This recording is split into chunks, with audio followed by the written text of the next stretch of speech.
Hello दोस्तों, स्वागत है आप सबका स्टेप अप डिफेंस एकेडमी के इस यूट्यूब चैनल पर।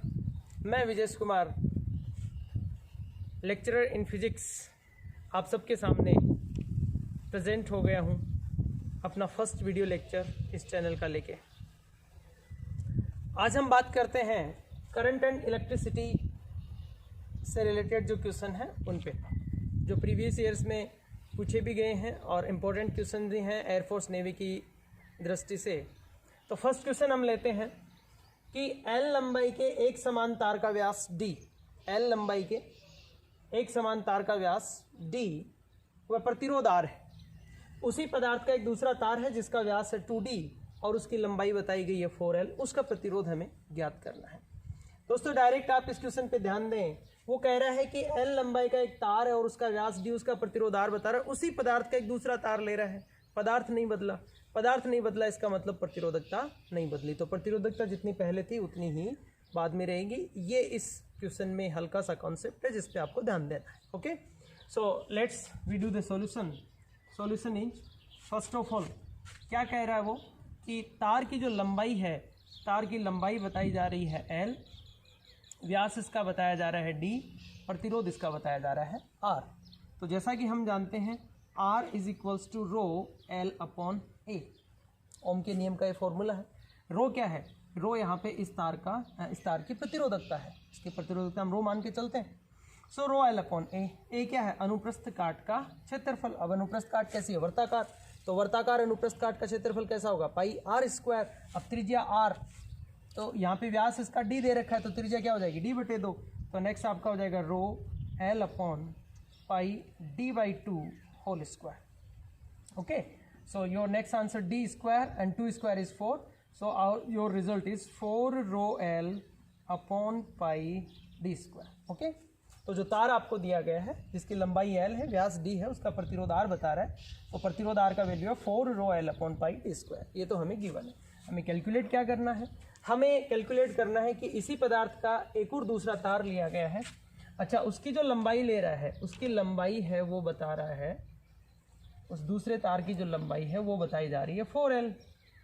ठीक है, लंबाई इसकी 4l बताई जा रही है और व्यास इसका 2d बताया जा रहा है। इसका प्रतिरोध हम मान लेते हैं r डैश है, बाकी प्रतिरोधकता वही रहेगी इसकी।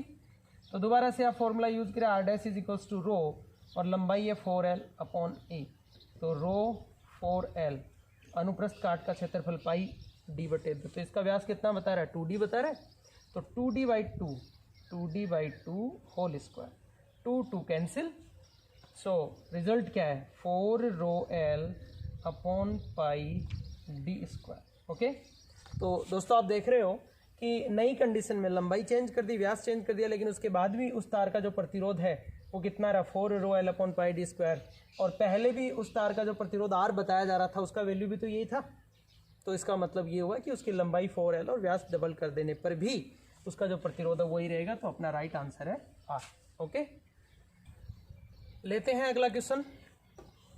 सो नेक्स्ट क्वेश्चन है हमारा, एक तार का प्रतिरोध ताप गुणांक, एक तार है उसका प्रतिरोध ताप गुणांक 0.00125 प्रति डिग्री सेल्सियस है। 300 केल्विन ताप पर इसका प्रतिरोध 1 ओम है। तो निम्न में से किस ताप पर इसका प्रतिरोध जो है वो 2 ओम हो जाएगा तार का? ओके, तो यहाँ पे क्वेश्चन में एक छोटी सी चीज आ रही है थ्योरी से रिलेटेड, वो भी आपको बता देता हूँ। प्रतिरोध ताप गुणांक, देखो प्रतिरोध ताप गुणांक का एक तो ऐसा ही मात्रक है, वो इंपॉर्टेंट है। जैसा कि आप साफ साफ देख पा रहे हो यहाँ पे प्रतिरोध ताप गुणांक का ऐसा ही मात्रक प्रति डिग्री सेल्सियस लिखा हुआ है। तो प्रति डिग्री सेल्सियस या डिग्री सेल्सियस इनवर्स भी हम लिख सकते हैं, या फिर इसका केल्विन इनवर्स भी लिखा जा सकता है, दोनों सही है। ठीक है, तो एक तो इसका ऐसा ही मात्रक है, वो इंपॉर्टेंट है।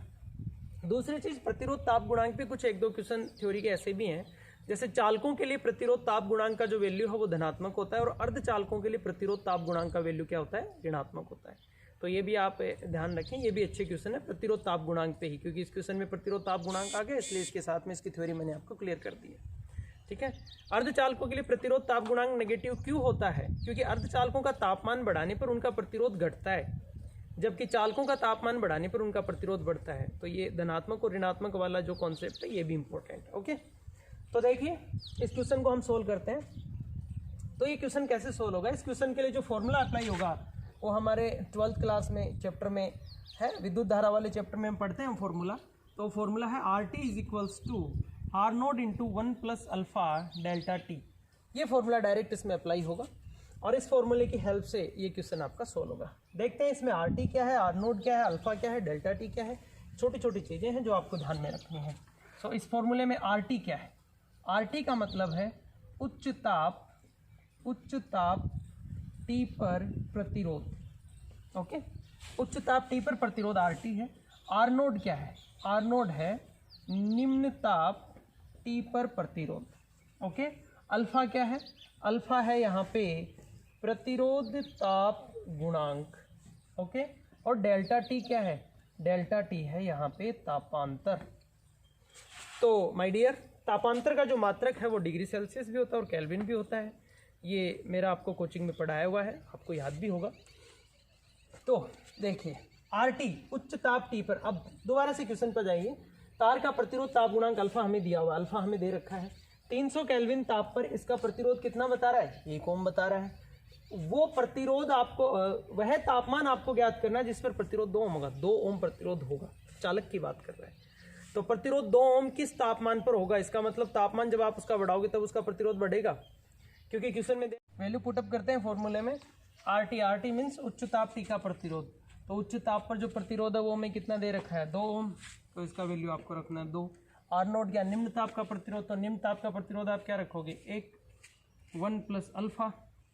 अल्फा का वैल्यू हमें कितना दिया हुआ है वो आप देखिए, अल्फा का वैल्यू 0.00125। तो 0.00125 ये अल्फा। तापांतर कैसे निकालेंगे, उच्च ताप माइनस निम्न ताप। उच्च ताप हम मानते हैं टी और निम्न ताप हमें कितना दे रखा है 300।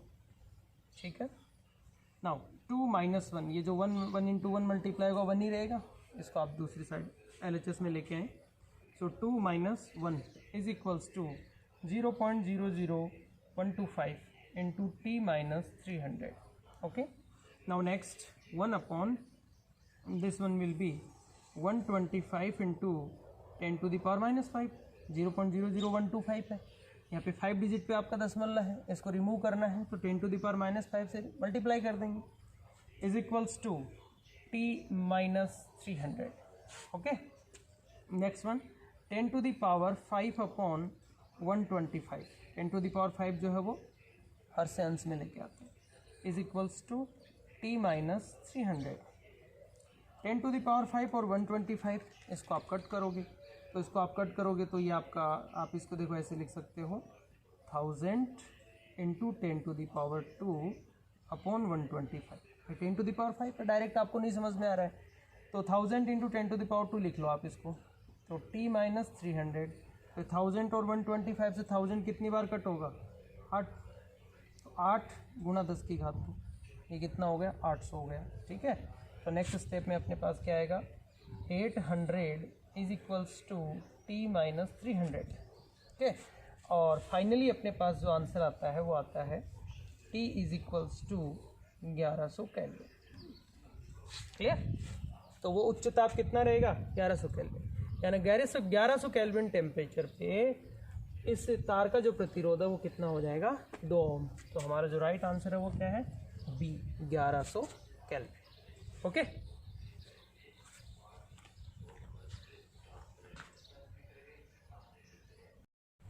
चलते हैं नेक्स्ट क्वेश्चन पे। थर्ड क्वेश्चन, यदि एक electron 5 into 10 to the power 15 चक्कर प्रति सेकंड की दर से 0.5 into 10 to the power minus 10 metre त्रिज्या वाले वर्ताकार मार्ग से घूमता है, तब इस वर्ताकार मार्ग में धारा कितनी है, ये हमें ज्ञात करना है। बहुत इजी क्वेश्चन है। सॉल्यूशन पे हम जाते हैं। सॉल्यूशन में डायरेक्टली करंट का फॉर्मूला अप्लाई करना है, current I is equals to Q upon T। ठीक है, अच्छा इस क्वेश्चन में आप देख रहे हो 5 गुणा 10 की घात 15, 5 इंटू 10 टू द पावर 15 चक्कर प्रति सेकंड। ये क्या दे दिया, ये इलेक्ट्रॉन की आवृत्ति दे दी है आपको, यानी 1 सेकंड में कितने चक्कर वो लगा रहा, मीन्स आवृत्ति आपको दी गई है। तो आवृत्ति का वैल्यू आपको डायरेक्टली दिया है 1 अपॉन कैपिटल T, जो इसका फॉर्मूला होता है, और इसका वैल्यू आपको दिया हुआ है 5 इंटू 10 टू द पावर 15।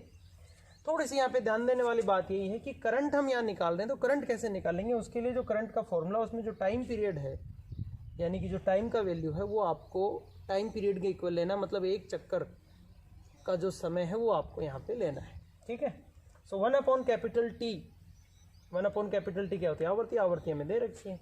तो वैल्यू पुटअप करते हैं। क्यू क्या है? आवेश। आवेश किसका लोगे? इलेक्ट्रॉन का। तो इलेक्ट्रॉन का आवेश 1.6 इंटू 10⁻⁻⁹ ये तो इलेक्ट्रॉन का चार्ज हो गया, मल्टीप्लाइड बाई 1/T है, यानी आवर्ती। आवर्ती हमें दे रखी है, सो 5 इंटू 10⁻15। आंसर किस में आएगा? एम्पियर में। So next step 10⁻⁻⁹ and 15, so -4 power is remaining, so 1.6 into 5 into 10⁻⁻4 ampere. Okay, but हमारे ऑप्शन किस में दिए हुए हैं? Milli ampere. So milli ampere, यानी एम्पियर में वैल्यू हमारा, और एम्पियर को हम किस में कन्वर्ट करना चाहते हैं? मिली एम्पियर में। सो 10⁻³ से आपको मल्टीप्लाई कर देना है, ठीक है। तो बड़े मात्रक, एम्पियर बड़ा मात्रक है, मिली एम्पियर छोटा मात्रक है। बड़े मात्रक से छोटे मात्रक में जाते हैं तो मल्टीप्लाई होता है, ठीक है। So next 1.6 into 5 into 10⁻⁻4 into 10⁻³ milli ampere. Okay, अब मिली एम्पियर को अगर वापस में एम्पियर में हम कन्वर्ट करेंगे तो मिली की जगह हम क्या लिखते हैं? 10⁻⁻3, तो दोनों कैंसिल हो गए वापस नेक्स्ट से। तो नेक्स्ट आपका आ गया 1.6 इंटू 5 इंटू 10, क्योंकि पावर -4 है, ये +3 है, सो -1 यहाँ पे पावर आप बचेगी, ठीक है।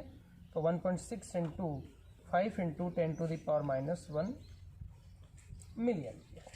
ओके, सो 10⁻⁻1 इसको आप नीचे ले जाओ, ये डिवाइड होगा, भाग लगेगा इसका, तो भाग लगेगा तो 1.6 इंटू 0.5 हो जाएगा, और 1.6 इंटू 0.5 यानी 1.6 का हाफ कर देना है।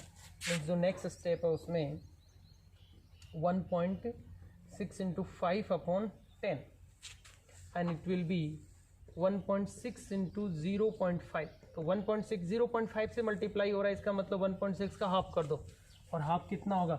0.8 मिली एम्पियर। तो right answer is 0.8 milliampere. चलिए नेक्स्ट क्वेश्चन देखते हैं। क्वेश्चन नंबर 4, दिखाए गए परिपथ में बैटरी द्वारा सप्लाई की गई कुल धारा का मान हमें ज्ञात करना है, ठीक है। तो ये जो सर्किट दिखा रखा है, सर्किट में टोटल वोल्टेज कितना दिखाया है? 6 वोल्टेज का टोटल वोल्टेज शो कर रखा है, और इस सर्किट में टोटल करंट है वो हमें कैलकुलेट करना है। सॉल्यूशन हम इसका करेंगे ओम के नियम से, ठीक है। तो ओम के नियम से V बराबर R आई, तो I बराबर V/R। V कुल विभवांतर हो गया 6, अब R क्या है? कुल प्रतिरोध, तो वो हमें यहाँ ज्ञात करना पड़ेगा, ठीक है। तो देखिए कुल प्रतिरोध कैसे कैलकुलेट करते हैं। ये वाला जो पॉइंट है इसको हम मानते हैं A, इस पॉइंट को हम मानते हैं B, यानी कि A और B जो दोनों पॉइंट है, दोनों पॉइंट बैटरी के पॉजिटिव और नेगेटिव से कनेक्ट है, ठीक।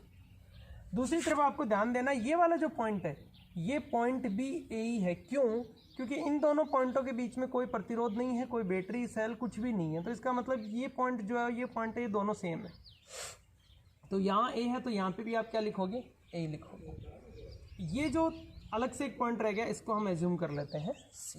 ओके, तो देखो अभी सर्किट दोबारा से थोड़ा सा हम इसको सोल्व करते हैं। तो सर्किट सोल्व होगा तो बैटरी को आप किससे कनेक्ट करोगे? A और B, दो पॉइंट आपको ले लेने हैं, ठीक। अब आप देखिए A और B के बीच में डायरेक्टली कनेक्ट कौन का है? तो 3 ओम का जो प्रतिरोध है वो डायरेक्टली A और B के बीच में कनेक्ट है, तो आप उसको डायरेक्ट 3 ओम के प्रतिरोध को A और B के बीच में कनेक्ट करना है। दूसरा 2 ओम का जो प्रतिरोध है वो A और C के बीच में कनेक्ट है। अब C पॉइंट और लेना हमें एक, तो हम यहाँ पे ले लेते हैं एक C पॉइंट, तो A और C के बीच में हम कनेक्ट कर देते हैं 2 ओम के प्रतिरोध को, ठीक है। दूसरा 6 ओम का जो प्रतिरोध है वो भी A और C के बीच में कनेक्ट है, 6 ओम का प्रतिरोध, तो उसको भी आप डायरेक्टली कहाँ कनेक्ट करोगे? A और C के बीच। इधर 1.5 ओम का प्रतिरोध है, ये B और C के बीच में कनेक्ट है, तो इसको आप, ये अपना सर्किट हो गया। अब देखो इसमें क्या है, इसमें बहुत ईजी है। 6 ओम और 2 ओम दोनों क्या है? पैरेलल में, समांतर क्रम में। तो 6 ओम और 2 ओम का तुल्य प्रतिरोध आप निकालोगे तो बहुत आसान है, 1/R is equals to 1/6 plus 1/2। तो इसका तुल्य प्रतिरोध कितना आ जाएगा? 6, 1 and 3, so 4/6 and your answer is 2/3 and 1/R is equals to 2/3, then R is equals to 3/2, ठीक है। तो ये एक रफ फर्क है, यानी कि 6 ओम और 2 ओम का जो प्रतिरोध है दोनों समांतर क्रम में, तो इनका जो कुल प्रतिरोध होगा वो कितना होगा? 3/2 ओम होगा, यानी कि 1.5 ओम होगा, ठीक है। तो आप यहाँ पे देख रहे हैं कि जो 6 ओम और 2 ओम ये जो दोनों प्रतिरोध है, इन दोनों प्रतिरोधों का तुल्य प्रतिरोध कितना है? 1.5 ओम। फिर 1.5 + 1.5 ये कितना हो गया 3 होगा भाई, डेट और डेट दोनों क्या श्रेणी क्रम में, तो श्रेणी क्रम में कुल क्या हो जाएगा 3 ओम। तो इन सब इनका कुल प्रतिरोध आएगा 3, फिर 3 और ये 3 ये दोनों फिर किस में आएंगे समांतर क्रम में, तो उनका हो जाएगा 1/3 प्लस 1/3, यानी कि कितना हो जाएगा 2/3 और फाइनल आपका आंसर आएगा 3/2। यानी कि फाइनली जो इसका कुल प्रतिरोध आएगा वो कुल प्रतिरोध आएगा आपका 3/2 ओम, इस परिपथ का कुल प्रतिरोध आएगा। ठीक है, तो ये कुल प्रतिरोध आएगा, तो इसका वैल्यू आप यहाँ पुटअप करो, तो V आ गया अपना 6 वोल्ट और कुल प्रतिरोध है अपना 1.5 ओम। आपका आंसर आएगा 4 एम्पियर। ओके, तो इसका जो राइट आंसर है वो है सी 4 ampere. So 4 ampere is the right answer. Okay, देखते हैं नेक्स्ट क्वेश्चन, क्वेश्चन नंबर 5। चित्र में 2 ओम वाले प्रतिरोध में धारा कितनी है ये पूछा गया है। सर्किट को देखिए, सर्किट देखने से व्हीटस्टोन सेतु जैसी संरचना लगती है। तो सबसे पहला आपको ध्यान देना है कि क्या कहीं ये संतुलित तो नहीं है। तो देखते हैं संतुलन के लिए 10/25 इज इक्वल्स टू 2/5। इनको कट करेंगे तो 2/5 यानी अनुपात बराबर आ रहा है। इसका मतलब ये व्हीटस्टोन सेतु क्या है संतुलित है। संतुलित है इसका मतलब गैल्वेनोमीटर जो है उसको आप कर दीजिए कैंसिल, यानी उसमें करंट नहीं जाएगा। ओके, यानी कि सीधी सी बात है, 10 ओम में जितनी धारा है उतनी धारा किस में होगी 2 ओम में होगी, और हमें 2 ओम की धारा ही तो ज्ञात करनी है। तो जितना करंट 10 ओम में जाएगा उतना ही करंट किस में जाएगा 2 ओम में जाएगा, और इधर 25 ओम और 5 ओम ये दोनों हैं इसमें आएगा। अब इसको फटाफट से हम सोल्व करते हैं। तो सोल्व करने के लिए देखिए, अब यहाँ आपको ध्यान क्या देना है कि जो 1.4 एम्पियर का जो करंट है ये विभाजित हो रहा है 2 शाखाओं में। तो वो जो ऊपर वाली शाखा है उसका प्रतिरोध कितना है, उसका प्रतिरोध है 12 ओम। ठीक है, और जो नीचे वाली शाखा है उसका प्रतिरोध कितना आ रहा है, उसका प्रतिरोध आ रहा है 30 ओम। आगे बात समझ में। तो ये 1/4 एम्पियर की धारा 12 ओम और 30 ओम में विभाजित हो रही है। अभी दोनों प्रतिरोध किसमें है समांतर क्रम में है।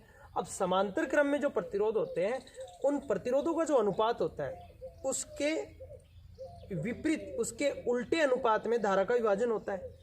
ठीक है, तो इसमें आप करंट मान लेते हैं I1, इसमें करंट मान लेते हैं I2। ये वाला जो है ये R1 है और ये जो है वो है R2 है। तो कॉन्सेप्ट क्या कहता है I1/I2 is equals to R2/R1, यानी इन प्रतिरोधों का जो अनुपात होगा उससे व्युत्क्रम में, उससे उल्टे अनुपात में जो धारा है वो विभाजित होती है। ठीक है, तो R2/R1 का जो अनुपात है वो आप देख लीजिए। R2 कितना है 30, R1 कितना है 12। अब इनको फटाफट से आप सोल्व कीजिए और जितना सिंप्लीफाई हो सकता है। सो 6, 15 एंड नेक्स्ट 3, तो 3 2 6 एंड 3 5, सो 5/2। ठीक है, यानी प्रतिरोधों का जो अनुपात है वो 5/2 आ रहा है।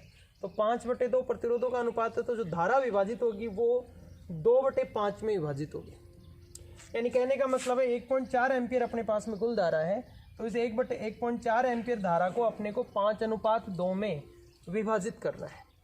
तो जो 5 भाग हैं वो तो जाएंगे 12 ओम में और 2 भाग हैं वो जाएंगे 30 ओम में, क्योंकि R2/R1 का जो वैल्यू होगी भाई R2/R1, तो R2/R1 का जो वैल्यू है तो I1/I2 का वैल्यू वही होगा जो R2/R1 का है। तो 5:2 आ रहा है प्रतिरोधों का अनुपात, तो जो अनुपात प्रतिरोधों का है उससे विपरीत अनुपात में, उल्टे अनुपात में धारा का विभाजन होगा। तो 5:2 समझ में आ रही है। यानी कि जो कुल धारा, उस कुल धारा के 5 भाग एक तरफ होंगे, 2 भाग एक तरफ होंगे। तो 1.4 एम्पियर जो धारा है इसके बराबर बराबर के 7 भाग बना लो फटाफट। भाई टोटल भाग कितने बनाने 7, 7 में से 5 भाग एक तरफ कर दो, 2 भाग एक तरफ कर दो। तो 1.4 एम्पियर अपने पास में टोटल करंट है। इसके 7 भाग बराबर के अगर हम बनाते हैं तो एक भाग बनता है 0.2 एम्पियर का, यानी 5 भाग का वैल्यू बनेगा 1 एम्पियर और 2 भाग बनेंगे 0.4 एम्पियर। तो कहने का मतलब है कि 1.4 एम्पियर जो करंट है, इस करंट में से 5 भाग 12 ओम में जाएंगे और 2 भाग जो है वो किस में जाएंगे 30 ओम। यानी कि 12 ओम के प्रतिरोध में जो करंट जा रहा है वो कितना जाएगा 1 एम्पियर। तो जो करंट 12 ओम में जाएगा वही अपना 2 ओम के लिए आंसर है, तो राइट आंसर है इसका 1 एम्पियर। ठीक है, ओके।